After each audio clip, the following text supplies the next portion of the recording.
지금 한국에서 바이비트가 차단 쪽으로 움직이고 있다는 거 알고 계십니까? 오늘은 접속되는데 내일은 로그인해서 멈출 수도 있습니다. 자산이 거래소 안에 있을 때 길이 막히면 그 순간부터 내가 할 수 있는 게 없어집니다. 최근 한국에서 바이비트 같은 미신고 해외 가상자산 거래소 앱이 구글 플레이 스토어에서 다운로드와 업데이트가 차단됐습니다. 금융당국 압박으로 접속 제한 조치도 진행 중이라 앞으로 더 강해질 가능성까지 열려 있습니다.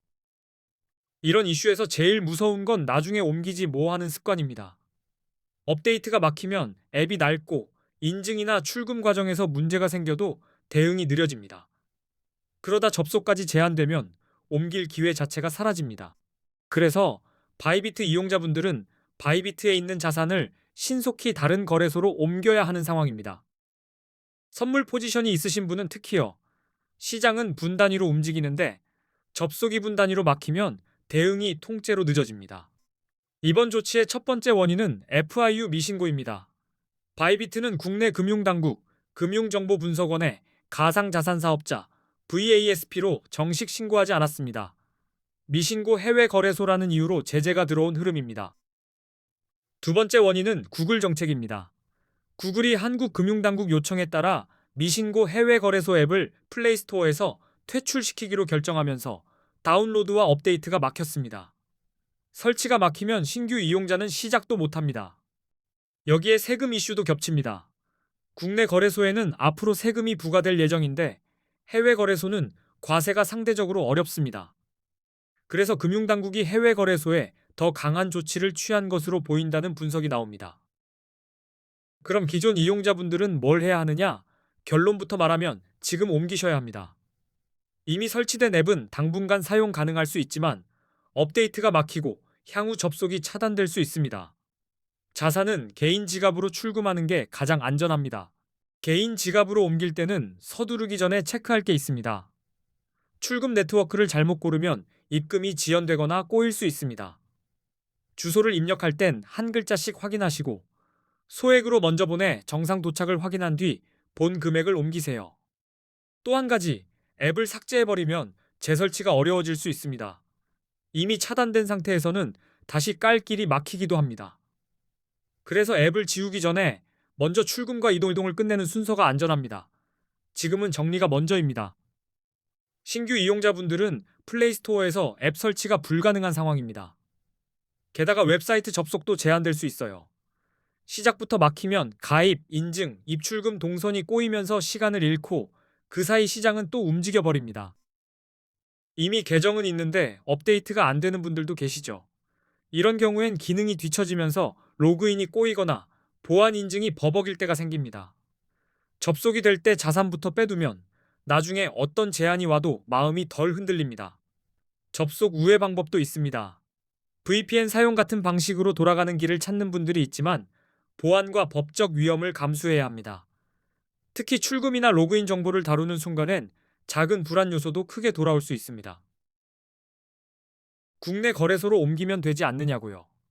대안이 될 수는 있지만 국내 거래소는 레버리지를 쓸 수 없고 거래 수수료도 높은 편입니다.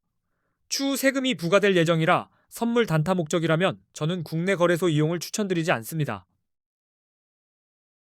그래서 이번 사태로 한국인들이 가장 많이 가입하고 이동하는 거래소 5개를 제가 비교 분석해 두었습니다.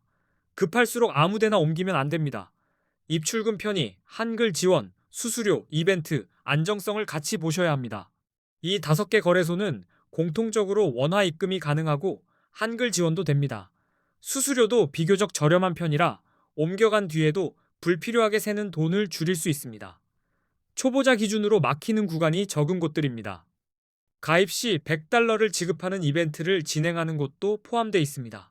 다만 이벤트는 조건이 붙는 경우가 많아서 조건과 방법까지 고정 댓글에 정리해 두었습니다. 지금 영상 아래 고정 댓글을 바로 확인해 주세요. 정리하면 차단 이슈에서 가장 중요한 건 통제권입니다. 접속이 불안해지는 순간부터 자산은 내 것인데도 내 손을 떠납니다. 개인 지갑이나 대체 거래소로 옮겨서 내가 언제든 꺼낼 수 있는 상태로 만드는 게 우선입니다.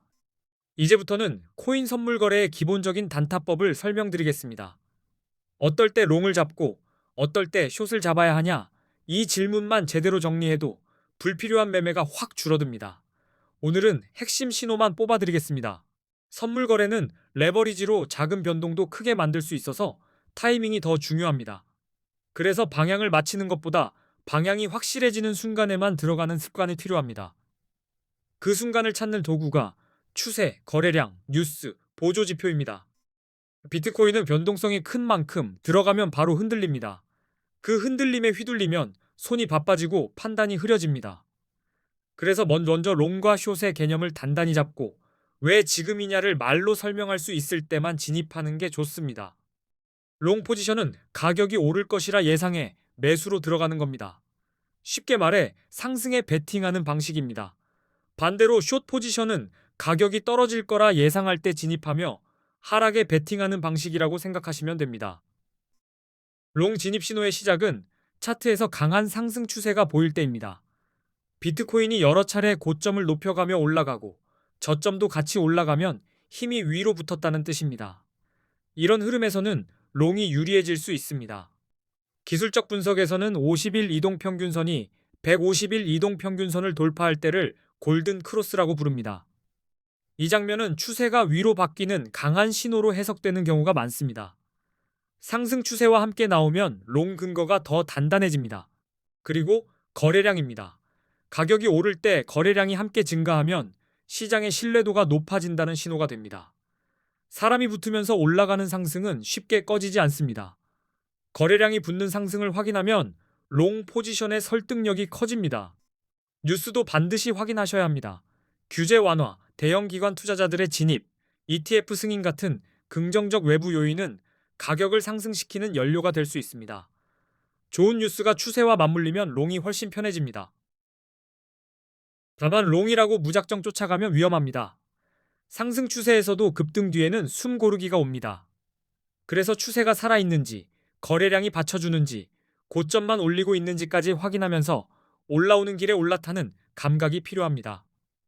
숏 진입은 반대로 하락 추세가 분명할 때 생각합니다. 가격이 지속적으로 낮아지는 패턴이 나타나고 특히 저점이 계속 낮아지는 흐름이면 시장이 아래로 눌린다는 뜻입니다. 이런 구간에서는 숏이 유리할 수 있습니다. 기술적 분석에서는 50일 이동평균선이 150일 이동평균선 아래로 내려갈 때를 데드 크로스라고 합니다. 하락 신호로 해석할 수 있고 심리가 얼어붙기 쉬운 장면입니다. 하락 추세에서 데드 크로스가 겹치면 숏 근거가 강해집니다. 거래량이 감소하고 있을 때도 하락을 예상할 수 있습니다. 가격이 상승할 때 거래량이 줄어들면 상승세가 약해졌다는 신호일 수 있습니다. 힘없이 올라간 가격은 작은 충격에도 꺾이기 쉬워 숏 포지션 진입 근거가 되기도 합니다. 부정적인 뉴스도 가격 하락에 영향을 줍니다. 규제 강화, 해킹 사고, 주요 국가들의 규제 정책 강화 같은 소식이 나오면 분위기가 급격히 차가워질 수 있습니다. 이런 뉴스는 하락을 더 빠르게 만들 수 있어 숏이 유리해지기도 합니다. 이제 보조 지표 활용입니다. 비트코인 시장에서는 기술적 분석이 중요하고 RSI, MACD, 볼린저 밴드 같은 지표가 대표적입니다. 지표는 지금 과열인가 힘이 붙는가, 변동성이 커지는가를 눈에 보이게 만들어줍니다. RSI를 통해 과매수 또는 과매도 상태를 판단할 수 있습니다. RSI 70 이상이면 과매수로 해석되어 숏을 고려할 수 있고 30 이하이면 과매도로 해석되어 롱이 유리할 수 있습니다. 시장 온도를 재는 체온계 같은 느낌입니다. 하지만 RSI가 70이라고 무조건 떨어지고 30이라고 무조건 오르는 건 아닙니다. 그래서 추세가 어느 쪽인지 먼저 확인하고 RSI는 추격을 멈추게 하는 브레이크로 쓰는 게 좋습니다. 추세와 지표가 같은 방향이면 확률이 올라갑니다. MACD는 추세가 강해지는지 약해지는지 흐름을 보여주고 볼린저 밴드는 시장 변동성이 넓어지는지 좁아지는지를 보여줍니다. 밴드가 좁아지다 갑자기 벌어지면 움직임이 커질 수 있어 진입 타이밍을 잡는 데 도움됩니다. 결국 핵심은 한 가지 신호가 아니라 여러 신호의 합의입니다. 추세, 이동평균선 신호, 거래량 뉴스, 보조지표가 동시에 같은 방향을 가리킬 때 롱과 숏의 근거가 단단해집니다. 그때만 단타를 시도하는 게 안정적입니다. 예를 들어 상승 추세의 골든 크로스가 나오고 거래량이 같이 붙고 좋은 뉴스까지 나오면 롱이 훨씬 유리합니다. 반대로 하락 추세에 데드크로스가 나오고 상승할 때 거래량이 줄며 부정 뉴스가 겹치면 숏 근거가 강해집니다. 이런 기준이 생기면 매매가 예측 게임이 아니라 확률 게임으로 바뀝니다. 그냥 감으로 누르는 버튼이 아니라 근거를 쌓아서 누르는 버튼이 됩니다. 초보자일수록 이 차이가 계좌를 지켜줍니다. 그리고 다시 처음 이야기로 돌아가겠습니다. 지금 한국에서 바이비트 차단이 시작됐고 앱 다운로드와 업데이트가 막힌 상태입니다. 접속 제한도 진행 중이니 접속이 될 때 자산을 개인 지갑이나 다른 거래소로 옮겨두는 게 가장 현실적인 대처입니다. 제가 비교해둔 한국인 이동거래소 5개는 원화 입금 가능, 한글 지원, 저렴한 수수료를 기준으로 정리했습니다. 가입 보너스 $100 이벤트가 있는 곳도 포함되어 있고 조건까지 고정 댓글에 써두었습니다. 꼭 확인해 주시기 바랍니다. 고정 댓글에는 이번 사태 대응에 필요한 정보뿐 아니라 매매할 때 바로 써먹는 꿀팁도 함께 정리해 두었습니다. 영상 보고 끝내지 마시고 댓글까지 보고 오늘 할 일을 마무리하시면 훨씬 편해집니다. 이 영상이 코인 단타에 도움이 되셨습니까? 롱과 숏을 감으로 잡는 게 아니라 신호를 근거로 잡기 시작하면 결과가 달라집니다. 앞으로도 초보자분들이 바로 적용할 수 있는 내용으로 꾸준히 올리겠습니다. 마지막으로 오늘 내용을 실제로 적용하려면 이동과 매매를 따로 떼서 생각하시는 게 좋습니다. 자산부터 안전한 곳으로 옮겨놓고 그 다음에 단타 신호를 차분히 확인하세요. 급할수록 순서가 실력을 지켜줍니다. 자산을 옮길 때는 거래소에서 바로 다른 거래소로 보내기보다 개인 지갑을 중간에 두는 분들도 많습니다. 어떤 방법이든 핵심은 네트워크 선택과 주소 확인입니다. 한 번만 정확히 해두면 이후 이동은 훨씬 빨라집니다. 특히 선물 거래를 하시던 분은 이동 전에 포지션을 점검하셔야 합니다. 접속이 불안정해지면 손절이나 익절 같은 대응이 늦어질 수 있습니다. 정리할 건 정리하고 가볍게 만든 뒤 옮기면 불안이 확 줄어듭니다. 그리고 계정 보안도 같이 챙기셔야 합니다. 차단 이슈가 있을 때는 피싱이 같이 붙는 경우가 많습니다. 이중 인증을 켜두고 링크로 로그인하지 말고 공지 확인은 공식 채널에서만 하시는 습관이 필요합니다. 오늘 내용은 두 줄로 요약됩니다. 첫째, 바이비트는 미신고 이슈로 차단 흐름이 진행 중이니 자산을 빠르게 옮긴다. 둘째, 단타는 추세와 거래량, 이동평균선 신호, 뉴스, 보조지표가 한 방향일 때만 롱과 숏을 잡는다. 고정 댓글에 5개 거래소 비교와 이동 팁을 정리해 두었으니 꼭 확인해 주시고 이 영상이 도움이 되셨다면 다음 영상도 이어서 봐주세요. 끝까지 시청해 주셔서 감사합니다.